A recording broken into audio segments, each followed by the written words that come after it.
Okay class, time for math. Julianna, did you just burp? No.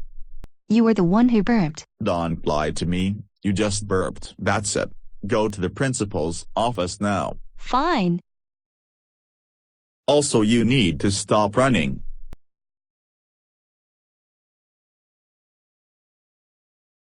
So Julia, what brings you here? I burped in class. Julia, we do not ever burp in class, that's it.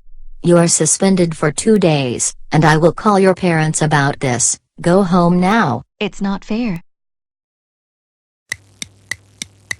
Julianna, I can't believe you burped in class and got suspended for 2 days. That's it. You are grounded for 132131234567457648974894460124323754689748012243794 years.